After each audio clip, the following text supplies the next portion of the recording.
acerca de lo que es la formación de nuestro carácter en Cristo, cómo podemos fortalecer justamente la manera en la que respondemos hacia las circunstancias que hay alrededor de nuestra vida, la forma en la que podemos empezar a caminar, sobre todo tratando, aprendiendo y esforzándonos de alguna manera a dominar nuestro yo, para que en su momento sea el Espíritu de Dios, sea el Espíritu que está en nuestros corazones, el que nos ayude a conducir nuestra vida y a dar respuesta hacia las circunstancias que tenemos. La formación del carácter es algo importante porque este es el que va a ayudar a que podamos nosotros empezar a dominar nuestro temperamento. Hablamos de un personaje que hoy vamos a ver un poquito de lo que significa este proceso en el cual casi todos nosotros vamos a pasar en el hecho de irnos perfeccionando cada día más a través de la palabra de Dios, más a través de la relación que tenemos con Él y la forma en la que, a pesar de que nos podamos nosotros considerar ya muy maduros en el conocimiento y en la fe, muchas veces podemos llegar a tropezar, y el peso que ese tropiezo puede generar en nuestras vidas, que sería devastador. La semana pasada leímos un pasaje pequeño en el cual estaba la voz del Señor, de Jesús, junto con sus discípulos, diciéndoles algo de lo que iba a suceder. Le dice claramente a Pedro en esta parte de la cual el enemigo, el adversario me ha pedido que, o me ha dicho que te va a zarandear, y pues evidentemente se lo voy a permitir, y yo estoy orando porque tu fe no se debilite. Pedro, que es un hombre con un temperamento fuerte, alguien que reacciona rápido, alguien que tiene regularmente una respuesta pronta y que es el primero en responder y participar en las cosas que se le piden. Es muy rápido para decirle, Señor, ¿sabes qué?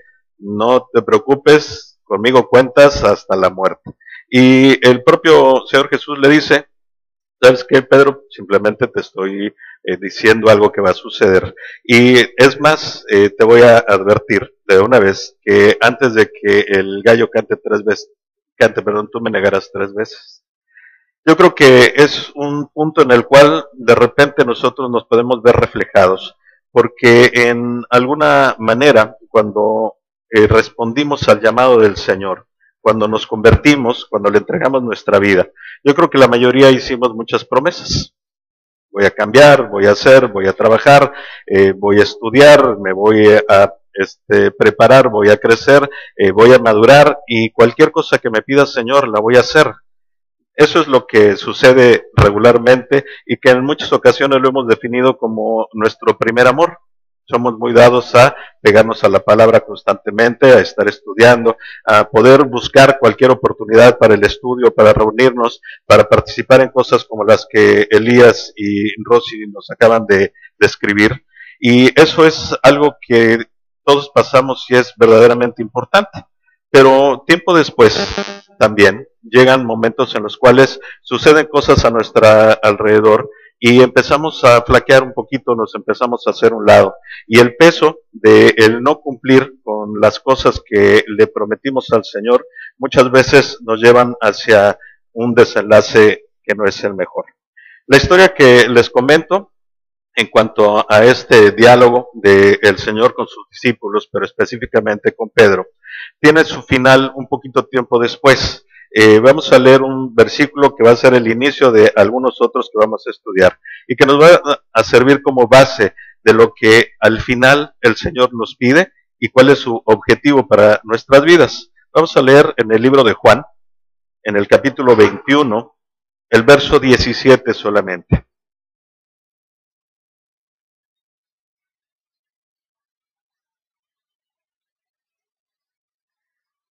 Juan 21, 17, y dice así: le dijo la tercera vez, Simón, hijo de Jonás, ¿me amas? Pedro se entristeció de que le dijese la tercera vez, ¿me amas? Y le respondió, Señor, tú lo sabes todo, tú sabes que te amo. Jesús le dijo, apacienta mis ovejas.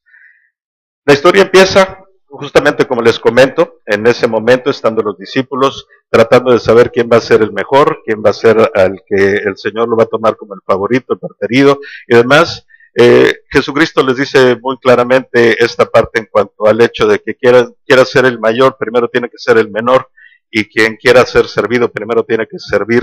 Y es cuando en ese momento le dice a Pedro, es más, de una vez te advierto que vas a tener problemas, que en determinado momento de tu vida, a pesar de que estés tan cercano a mí, el enemigo te va a zarandear, la vida te va a traer dolor, te va a traer tristeza, te va a traer aflicción. Y lo único que yo le pido al Señor, orando, el Señor hacia Dios, es que la fe de Pedro no disminuya, que al contrario se fortalezca. Va a acontecer toda una serie de sucesos que vamos a ir analizando ahora y que por cierto vienen muy hacia la referencia del tiempo, porque estamos hablando de los momentos en los cuales el Señor Jesucristo está ya cercano a su muerte y su crucifixión. Es cercano al momento en el que va a ser arrestado, llevado, de alguna manera molido a palos, vituperado, escarnecido y muchas otras cosas más hasta llegar a la muerte en la cruz, y después de esto viene su resurrección. Pero en medio de todo esto, tratemos de ver qué es realmente lo que sucedió en la relación entre estas dos personas, nuestro Señor Jesucristo y Pedro. Vamos a leer ya algunas cuestiones que nos van a traer luz acerca de lo que en medio de esta relación se venía dando. Recordemos que toda la palabra de Dios, todo este legado que Él nos ha entregado a través de su palabra escrita, es un buen compendio completo acerca de lo que podría ser conceptos, preceptos, mandatos, pero sobre todo ejemplos de lo que tiene que ser nuestra vida y de la manera en la cual nos tengamos que ver reflejados en personajes que vivieron ciertas situaciones, para que cuando nosotros aquí las estemos pasando o viviendo, recordemos la forma como se actuó, pero sobre todo la manera de cómo Dios aconsejó que se llevaran estas cosas. Vamos a empezar entonces en Lucas capítulo 22, del versículo 31 al 34, y dice así: dijo también el Señor, Simón, Simón, he aquí Satanás os ha pedido para zarandearos como a trigo, pero yo he rogado por ti que tu fe no falte, y tú, una vez vuelto, confirma a tus hermanos. Él le dijo, Señor, dispuesto estoy a ir contigo, no solo a la cárcel, sino también a la muerte. Y él le dijo, Pedro, te digo que el gallo no cantará hoy antes que tú niegues tres veces que me conoces. Hay una parte importante en medio de este pasaje que tantas veces hemos leído y que tantas ocasiones hemos escuchado. El Señor Jesús le dice muy claro, pero yo he rogado por ti que tu fe no falte, y tú, una vez vuelto, confirma a tus hermanos.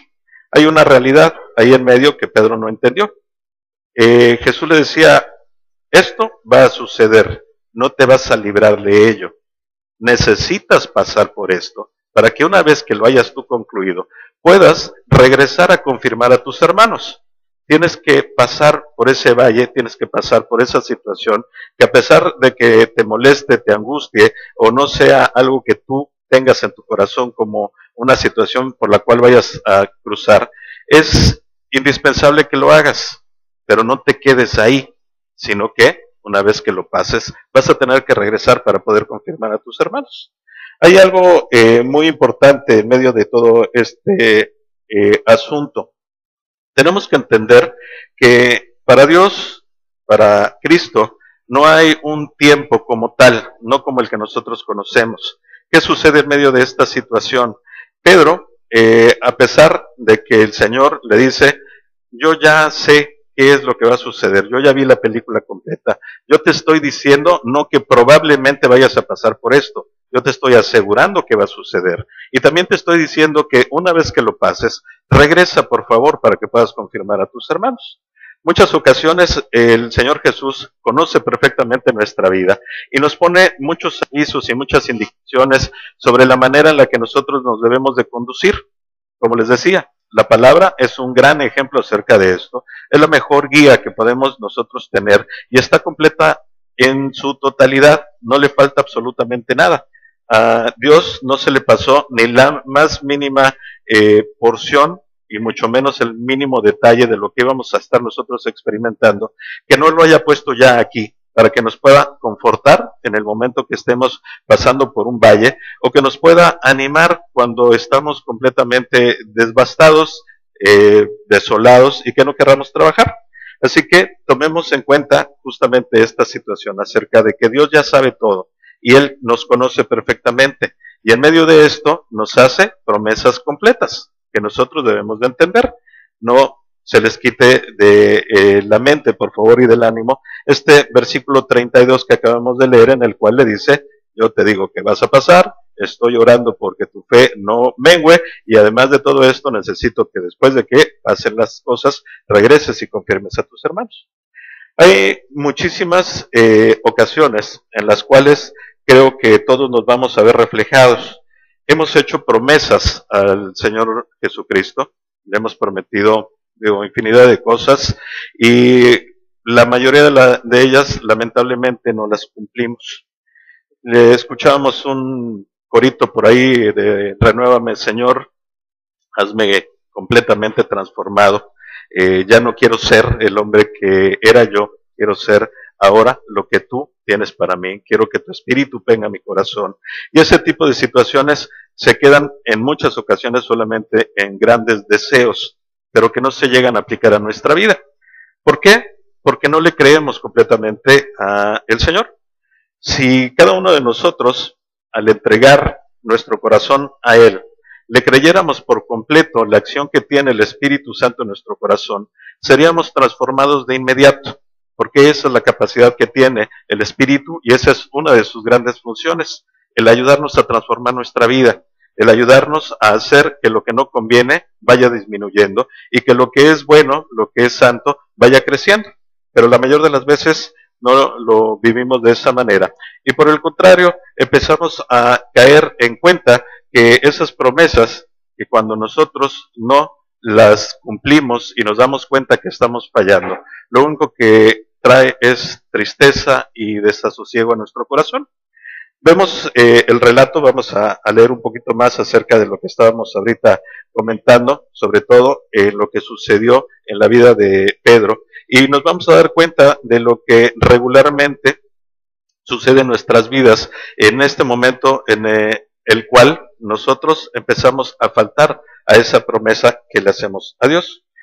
Si bien leemos que el versículo 32, 33 dice, hablando Pedro, él le dijo, Señor, dispuesto estoy a ir contigo, no solo a la cárcel, sino también a la muerte. Entonces, ¿qué es lo que sucedería cuando leemos del verso 47 al 53? Dice, mientras él aún hablaba, hablando acerca de Jesús, se presentó una turba y el que se llamaba Judas, uno de los 12, iba al frente de ellos y se acercó hasta Jesús para besarle. Entonces Jesús le dijo, Judas, ¿con un beso entregas al Hijo del Hombre? Viendo los que estaban con él lo que había de acontecer, le dijeron, Señor, heriremos a espada, y uno de ellos hirió a un siervo del sumo sacerdote y le cortó la oreja. Entonces respondió Jesús, dijo, basta ya, dejad, y tocando su oreja, le sanó. Y Jesús dijo a los principales sacerdotes, a los jefes de la guardia del tiempo y a los ancianos que habían venido contra él, como contra un ladrón habéis salido con espada y palos, habiendo estado con vosotros cada día en el templo, no extendáis las manos contra mí, mas esta es vuestra hora y la potestad de las tinieblas. ¿Quién creen que fue ese hombre que salió rápido y presto y le cortó la oreja a uno de esos soldados? Pues Pedro, justamente, como les decía, reactivo de inmediato, con un temperamento explosivo, y lo primero que hizo fue salir a la defensa del Señor, haciendo un poco valer esa promesa que le acababa de dar, de estaré contigo, va y le corta una oreja y bueno, pues Jesús tiene que de inmediato reprenderlo, decirle que ese no es el camino y sana a ese momento al pobre soldado que iba por ahí de la guardia, le cura la oreja y siguen las cosas. Pero, ¿qué sucede después de esta misma situación? ¿Y cómo es que Pedro, un hombre de mucho temperamento, pero con un carácter mal formado, responde acerca de lo que sucedió? Verso 54 dice, y prendiéndole, le llevaron y le condujeron a la casa del sumo sacerdote, y Pedro le seguía de lejos. Pedro empezó a sentirse ya, de alguna manera, con el peso de no haber cumplido cabalmente la promesa que un momentito antes le había hecho a Jesucristo, de incluso dar su vida por él, de no separarse de ninguna manera. Y vemos que apenas Jesús es capturado, es arrestado y llevado a la casa del sumo sacerdote, que Pedro le empieza a seguir, pero ya no a su lado, sino de lejos. Empiezas a hacerte cada vez un poquito más a un lado de lo que el Señor Jesús te está pidiendo que hagas. Cuando tenemos la carga de estar comprometidos hacia la transformación de nuestra vida, hacia la formación de nuestro carácter, hacia esos cambios profundos que hagan que sea evidente que Dios está ahora en nuestro corazón y no cumplimos, regularmente lo primero que sucede es que ese primer amor, esa pasión por aprender, por estudiar, por congregarte, por practicar, por participar, se va disminuyendo, te vas alejando. Y al mismo tiempo que vemos el hecho de que Jesús necesitaba del apoyo constante de sus discípulos, Pedro se fue haciendo a un lado. La palabra no nos habla de los demás, nos habla justamente de Pedro, y el relato continúa porque es importante el ver la acción y la actitud que ese propio apóstol, ese compañero y hermano de Jesucristo, tuvo en ese mismo instante. Marcos 14, 70 y 71. Vamos a leerlo, pero antes quisiera leer lo que es Lucas 22, 55 al 62. Son dos relatos del mismo hecho, pero que nos van a mostrar una faceta muy específica de lo que sucedió con este Pedro en ese momento tan crucial. Y dice Lucas 22, 55 al 62, dice así, y habiendo ellos encendido fuego en medio del patio, se sentaron alrededor y Pedro se sentó también entre ellos. Pero una criada, al verle sentado al fuego, se fijó en él y dijo, también ese estaba con él, pero él lo negó, diciendo, mujer, no lo conozco. Un poco después, viéndole otro, dijo, tú también eres de ellos. Y Pedro dijo, hombre, no lo soy. Como una hora después, otro afirmaba diciendo, verdaderamente también este está con él, porque es Galileo. Y Pedro dijo, hombre, no sé lo que dices, y enseguida, mientras él todavía hablaba, el gallo cantó.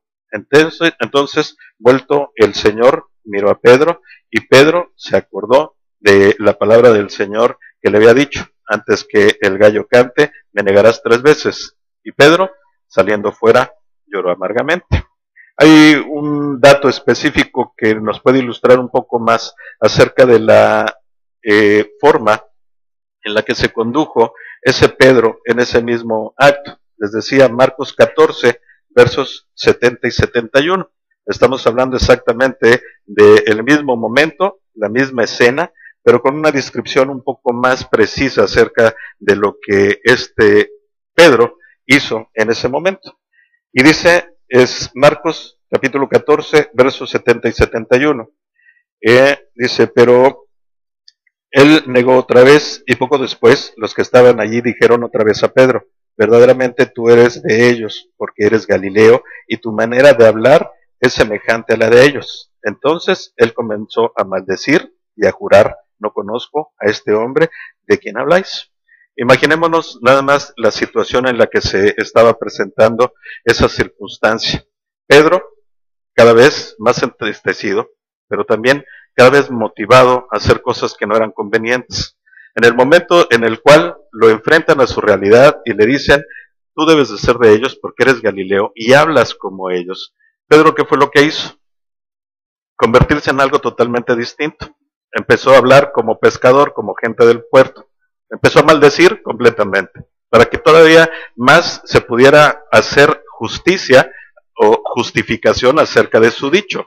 Yo no soy como él, o sea, olvídenle, yo sí digo majaderías, yo sí maldigo gente, yo no soy parte de él, soy completamente una persona distinta. Y en medio de todo esto, ¿qué es lo que sucedió? El relato nos dice que cuando él estaba justamente maldiciendo, el Señor Jesús volteó y lo miró. Y Pedro, al darse cuenta de todo esto, justamente se entristeció a tal grado que se tuvo que ir. No soportó la mirada del Señor. ¿Qué es lo que pasa con nosotros cuando nos encontramos en una situación similar a la que Pedro estaba pasando? Cuando hacemos cosas que niegan completamente el que nosotros hayamos aceptado o que estemos en el camino de Cristo. Cuando decimos que somos de Él y empezamos a hacer cosas completamente distintas, cosas que evidentemente le podrían mostrar al mundo que no somos de Él, que somos del mundo, que somos como ellos, que nos comportamos igual, que nos avergonzamos incluso de que nos puedan decir que somos de Cristo. Hacemos justamente lo mismo que Él hace. Nos empezamos a comportar de una manera tal que la gente nos acepte pero ya en un lugar lejano.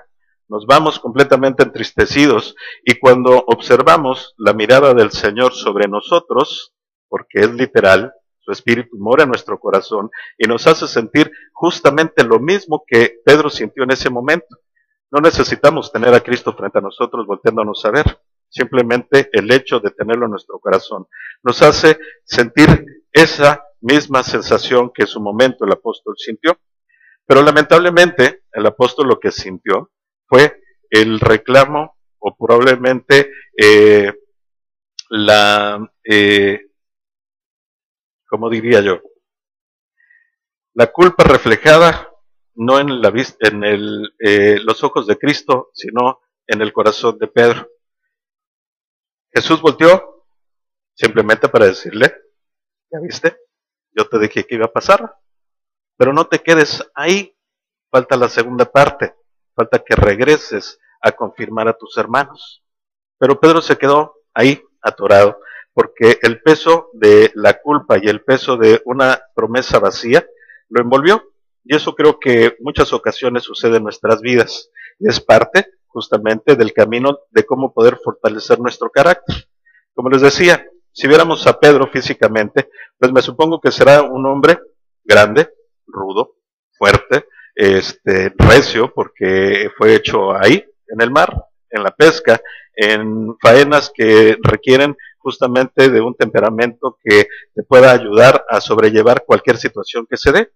Pero lamentablemente, él puso por delante su temperamento sin forjar claramente su carácter. Y el Señor lo que quería era mostrarle justamente que donde debía de crecer no era en ese temperamento y en esa fortaleza y en esa dureza, sino precisamente en lo que era el crecimiento de su carácter para poder dominar su temperamento. Hay algo bien importante. La mirada de Cristo siempre estará hacia nosotros, dándonos ese reflejo no de una crítica hacia nuestras malas acciones, porque finalmente nosotros sabemos que estamos mal, pero su mirada está llena de amor y misericordia, y lo que nos da a entender es justamente que no nos quedemos atorados en esas malas acciones, sino que por el contrario, nos podamos sobreponer a ellas y regresemos a hacer lo que Él nos pidió. Todos sabemos acerca de lo que leía hace ratito Elías de la Gran Comisión. Todos somos llamados para salir y dar las buenas nuevas al mundo, para llevar al mundo el Evangelio de Cristo, para poder alcanzar a otros, para llevarlos al pie de la cruz del Señor, para que transformen su vida. Y esto lo podemos hacer a través de muchas circunstancias. El simple hecho de vivir una vida transformada es muchas veces un testimonio tan poderoso que otras personas podrían llegar a Cristo a través de esto. Pero ¿qué sucede cuando nos sentimos justamente agobiados? Porque nos damos cuenta que en nuestra vida estamos haciendo cosas que van totalmente en contra de lo que fue nuestra promesa. Yo creo que nuestra situación es justamente la misma que se vivió con el propio Pedro. Nos alejamos, nos vamos cada día más hacia el lado contrario de donde Dios quiere que estemos y hacemos cosas totalmente distintas a la que podríamos estar nosotros llamados a hacer. ¿Por qué nos escondemos del Señor? ¿Y cuántas veces no hemos pasado por una situación similar a la que Pedro pasó? Probablemente no en la negación literal del Señor, pero sí negamos nuestra fe cuando mentimos, cuando en algún momento engañamos, cuando defraudamos o cuando hacemos cosas que sabemos perfectamente que están en contra de la palabra de Dios. En ese momento, la mayor de las veces lo que sucede es que corremos huyendo a escondernos del Señor, porque el corazón no nos deja en paz, su espíritu nos redarguye. Eso quiere decir que nos pone el dedo en la llaga y nos está moliendo hasta que podamos nosotros aceptar lo que estamos haciendo mal y cambiemos nuestra vida, que nos arrepintamos. Hay una gran diferencia entre lo que es el arrepentimiento y el remordimiento, pero en medio de todo esto será un estudio en otra ocasión que lo podemos analizar. Lo único que sucede es que, al igual que Pedro, no soportamos la mirada del Señor y huimos. Nos vamos lejos, nos vamos a un lugar donde nos podamos sentir bien, donde todos sean similares a nosotros, donde tengan también faltas, donde tengan también defectos, donde tengan situaciones que les tropiezan, y en ese lugar es donde sí nos sentimos muy a gusto, porque finalmente nos consideramos iguales. Así yo ya no tengo mucho por qué sentirme mal si hice algo que no convenía. Finalmente puedo señalar a muchos a mi alrededor que también lo están haciendo. Eso fue el punto en el cual Pedro empezó a caminar. Después de esta situación, bueno, pues ya viene el juicio, la crucifixión, la muerte y la resurrección del Señor Jesucristo. Un poquito después de todo esto, vemos que hay una situación especial que se da. Después de la resurrección, en el día ya de reposo, empezando la Pascua, fueron algunas personas a buscar el cuerpo del Señor Jesucristo y encontraron la tumba vacía, confirmándose su resurrección. Pero en medio de esa confirmación de la resurrección, vemos que el Señor les dice: avísale por favor que yo me voy adelantando a Galilea, avísale a los discípulos, pero también dice claramente, y avísale a Pedro en específico. Fue el único nombre que mencionó como en una manera personal, porque sabía que si solamente se les avisaba abiertamente a los discípulos el hecho de que se fueran a Galilea porque ahí iban a encontrar al Señor, Pedro inmediatamente hubiera reaccionado de una manera distinta. Él no hubiera ido porque se sentía tan mal, tan alejado, que simplemente hubiera dicho, bueno, pues el llamado es para los otros, no es para mí. Yo le fallé al Señor y nada más voy a hacer. Y por eso es que el Señor tiene que particularmente decirle a esas mujeres de avísenle a los discípulos y a Pedro que estemos ahí. Pasa el tiempo, van algunos de ellos, Pedro también va a la tumba a cerciorarse que verdaderamente no está el cuerpo del Señor. Se da cuenta que Él resucitó, pero a pesar de eso todavía tuvo una actitud que no fue la mejor. Siguió alejado, Él se fue a un lugar distinto. Y aquí es donde vamos a continuar con la lectura para poder encontrar qué es lo que sucedió en la vida de ese Pedro, después de haber negado al Señor, después de haberse alejado, pero que finalmente Dios tenía un plan para él. Vamos a leer en el capítulo 21 de Juan. Juan 21. Vamos a ir leyendo poco a poco ahí.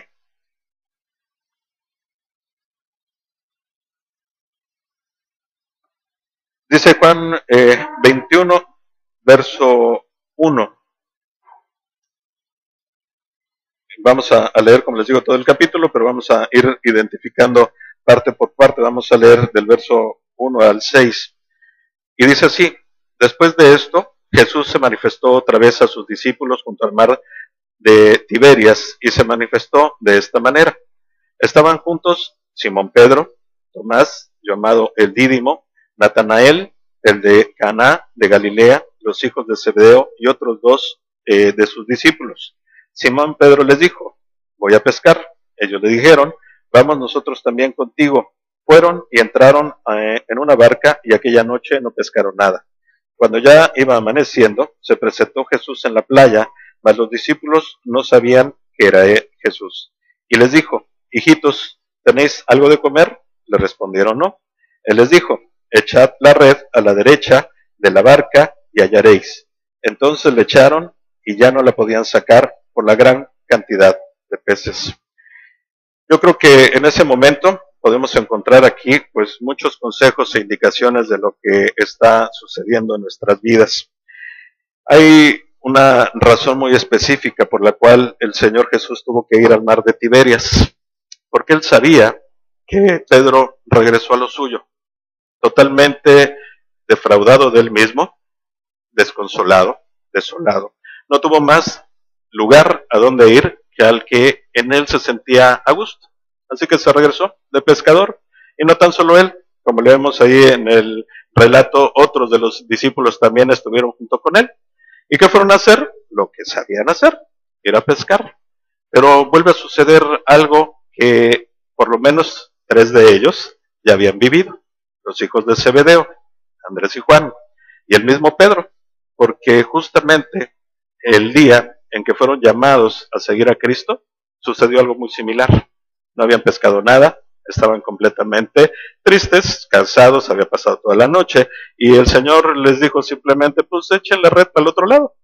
Ellos le reclaman, si no hemos pescado nada, Señor, ¿tú qué sabes de pesca? Nosotros somos los expertos, ya te dije, no he pescado, así que mejor vámonos de regreso. Y Jesús les dice, ¿sabes qué? No, échala.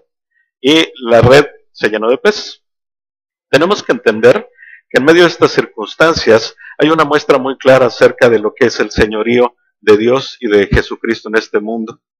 Seguramente del otro lado de la barca no había ni un pez tampoco, pero en el momento que el Señor le dijo, pon la red allá, todos los peces escucharon su voz y fueron a ese lugar, justamente, para que quedaran dentro de la red y tuvieran nuevamente una gran pesca.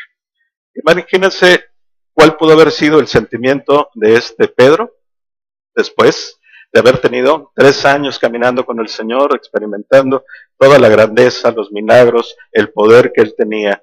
Después de haber experimentado justamente esta gran pesca milagrosa 3 años atrás, y se le presentaba en esos momentos de desolación, de angustia, de tristeza, nuevamente el mismo cuadro. El hecho de que vuelve a poner el Señor la indicación clara de hacia dónde debes de dirigirte para que logres pescar, y vuelve a suceder. Yo no me puedo imaginar qué es lo que Pedro pudo haber estado pensando en ese momento. Pero el verso 7 dice, entonces aquel discípulo a quien Jesús amaba, dijo a Pedro, es el Señor. Simón Pedro, cuando oyó que era el Señor, se ciñó la ropa porque se había despojado de ella y se echó al mar. Antes de que Pedro pudiera saber quién era, Juan, el discípulo amado, lo reconoció y le dijo a Pedro, el Señor está ahí en la playa. ¿Y qué fue lo primero que hizo Pedro? Se ciñó sus ropas. Algo que nos tiene también una indicación muy clara de lo que nosotros hacemos regularmente.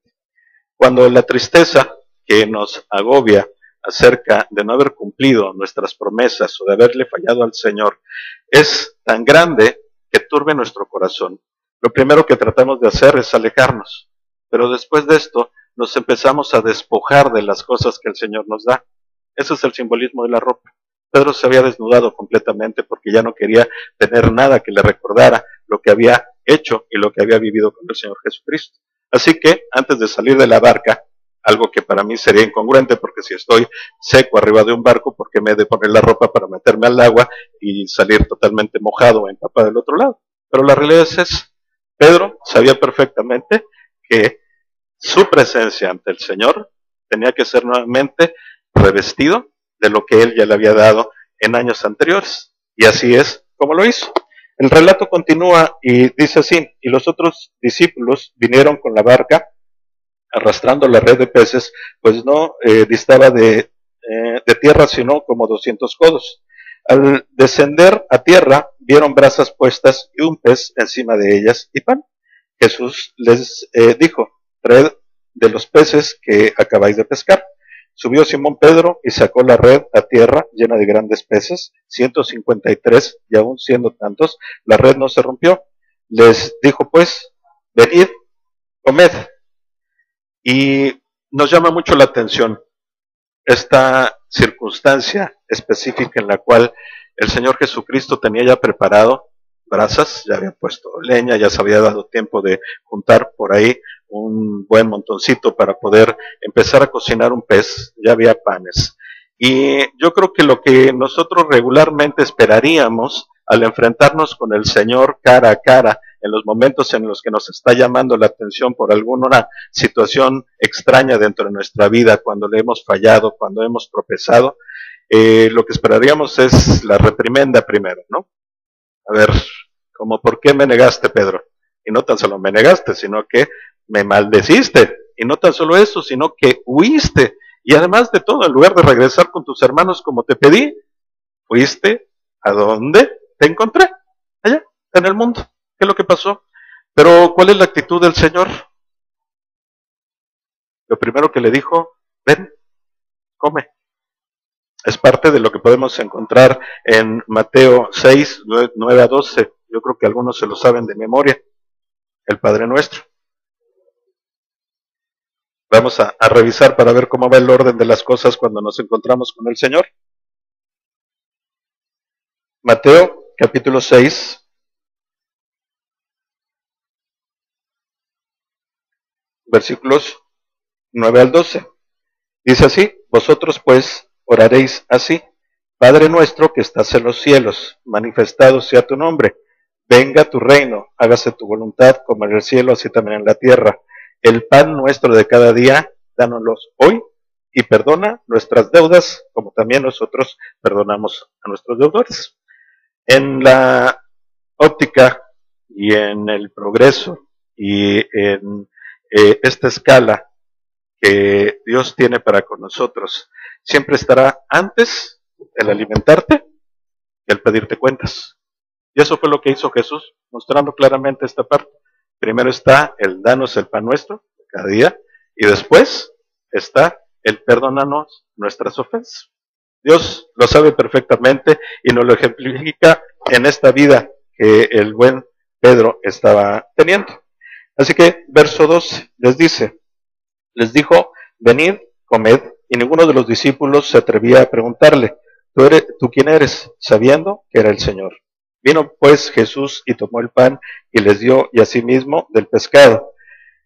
Esta era ya la tercera vez que Jesús se manifestaba a sus discípulos después de haber resucitado de los muertos. Después viene una de las conversaciones que para cada uno de nosotros debe tener una relevancia sustancial. Verso 15 dice, cuando hubieron comido, Jesús dijo a Simón Pedro, Simón, hijo de Jonás, ¿me amas más que estos? Le respondió, sí, Señor, tú sabes que te amo. Él le dijo, apacienta mis corderos. Volvió a decirle la segunda vez, Simón, hijo de Jonás, ¿me amas? Pedro le respondió, sí, Señor, tú sabes que te amo. Le dijo, pastorea mis ovejas. Le dijo la tercera vez, Simón, hijo de Jonás, ¿me amas? Pedro se entristeció de que le dijese la tercera vez, ¿me amas? Y le respondió, Señor, tú lo sabes todo, tú sabes que te amo. Jesús le dijo, apacienta mis ovejas. Algo que de simple lectura podemos ver la gran carga que tiene acerca de la comisión que Dios nos da.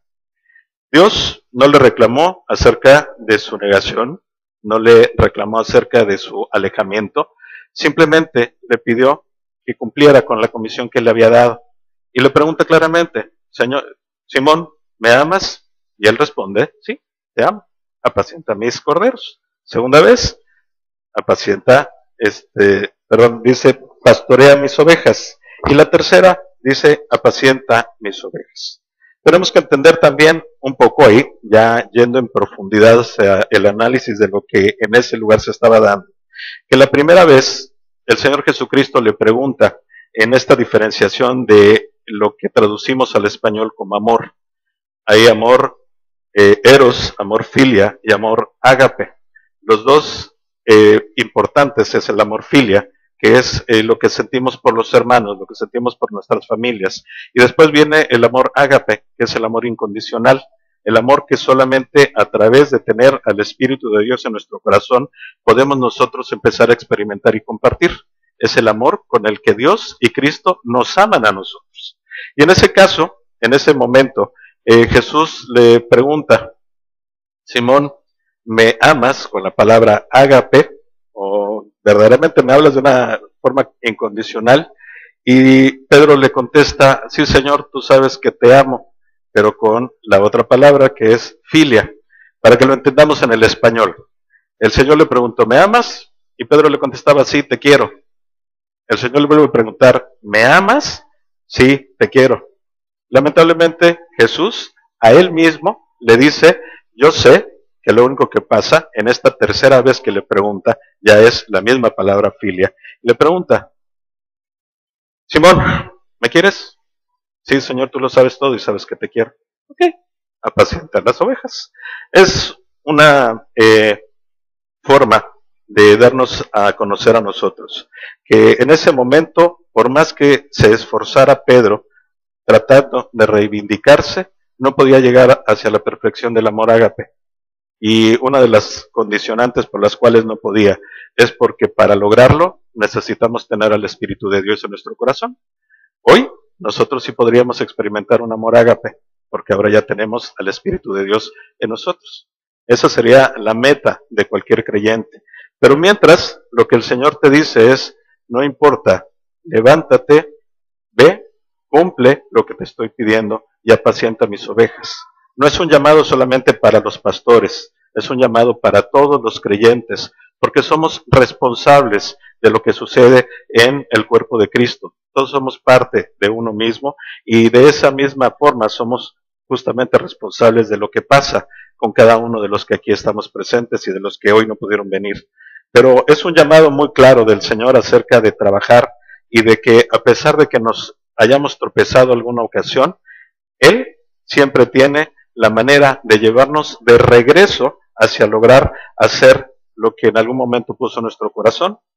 La pregunta es, ¿qué tanto nosotros ser dóciles para que ese cumplimiento del llamado del Señor se haga sin pasar por esa amargura que Pedro tuvo que pasar, sin tener que sufrir lo que él vio, lo que él vivió, lo que él sintió, por el simple hecho de una promesa vacía, algo que no logró cumplir en su momento? El Señor nos está dando la indicación muy clara de que nosotros hagamos las cosas de una manera distinta y que caminemos en pos de Él. Y un comentario final en este pasaje que creo que también es importante, tanto porque el Señor lo puso ahí, versos 20 al 22, después del 18, perdón, les voy a leer un poquito antes. Dice, de cierto te digo, cuando eras más joven, te ceñías e ibas a donde querías, mas cuando ya seas viejo, extenderás tus manos y te ceñirá otro y te llevará a donde no quieras.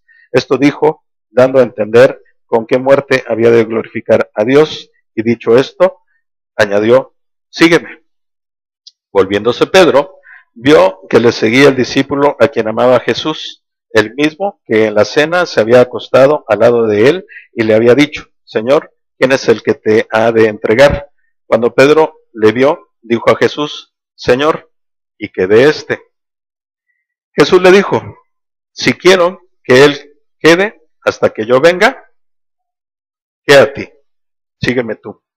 El llamado es personal, no nos andemos fijando en lo que hace el vecino, no nos estemos cobijando o de alguna manera protegiendo o excusando de yo no hago porque él no hace, yo me porto mal porque él se porta mal, yo me tropiezo porque él se tropezó también. Muy claramente el Señor le dice a Pedro después de la gran lección de todo lo que pudo haber pasado y después de estas 3 veces que le dice, me amas verdaderamente, apacienta mis ovejas, al final todavía le tiene que aclarar. El trabajo es para ti y deja que los demás cumplan con lo que les corresponde. No te fijes en ellos. Hoy es un día de reflexión y un día evidentemente de exhortación hacia buscar en nuestro corazón cómo está la relación que tenemos con el Señor. Y si estamos pasando por un momento de tropiezo, ten la seguridad de que el Señor te está llamando nuevamente para que puedas tú cumplir con esa comisión que ha puesto en tu corazón. El hecho de que nosotros seamos infieles no quiere decir que el Señor también lo sea. En 2 de Timoteo 2 podemos leer justamente algo que nos dice muy claramente que a pesar de que nosotros seamos infieles, que nos tropecemos, que algún día faltemos, que por debilidad caigamos, Él permanece fiel porque Él no se puede negar a sí mismo. Pero hay una gran diferencia entre lo que significa tropezarnos de vez en cuando y otra, el vivir en el tropiezo eterno o vivir en el pecado. Eso Dios sí no lo acepta ni lo perdona. Hay que transformar nuestras vidas. Pero si estás pasando por un momento en el cual el Señor te está diciendo, al igual que Pedro, yo te advertí que ibas a pasar por malos momentos. Yo te advertí que ibas a tener circunstancias que te iban a doler en tu vida. Yo ya te advertí que en algún momento me vas a ser infiel. Pero te digo, no te quedes ahí. Pasa ese mal momento, levántate y cumple con lo que yo te estoy pidiendo. Eso es la comisión que hoy el Señor tiene para cada uno de nosotros y es un hecho de que nos está invitando a que volvamos a hacer una revisión en nuestra vida, en nuestro corazón. Como dice Jorge Briceño en algunas ocasiones, es un buen tiempo para que nos escaneemos, para que podamos encontrar cómo está nuestra vida, cómo está nuestro corazón y en qué es en lo que debemos de tomar acción inmediata y en lo que nuestra debilidad sea muy evidente, hay un camino muy claro. Entrégaselo a Dios, entrégaselo a Jesús y Él te ayudará a quitarlo de tu vida. Oremos, por favor. Señor, te doy muchísimas gracias porque una vez más has permitido que tu palabra sea predicada, Señor. Muchas gracias porque sabemos que a través de tu ejemplo y sobre todo de esta guía muy clara que tienes, que es tu palabra escrita, el legado que nos diste, nos muestras muy claramente cómo debemos de ir caminando y la manera en que nos podemos levantar a pesar de los tropiezos. Yo te pido, Señor, que traigas bendición a cada uno de los que aquí están presentes, a sus familias. Prospera su camino, Señor, pero sobre todo en este momento permite que tu espíritu que mora en sus corazones sea el que revele claramente cuáles son las partes que tenemos que modificar y entregar. No dejes ir a ninguno de nosotros, Señor, sin antes hacernos ver claramente qué es lo que hace falta en nuestras vidas y cómo la podemos cambiar. Danos aliento, Señor, y al igual que esa palabra de amor con Pedro fue constante, también hazla constante con nosotros, Señor. Sabemos perfectamente que nuestra finalidad, nuestra gran comisión es ir y hacer discípulos y al mismo tiempo también, Señor, ayudar a apacentar a tu rebaño. Yo te pido, Señor, que nos des guía clara, que nos permitas tener los ojos perfectamente abiertos para poder entender qué es lo que estás diciendo hoy a nuestra mente y a nuestro corazón. Te doy gracias, Señor, en nombre de Jesús. Amén. Muchas gracias, que tengan buen día.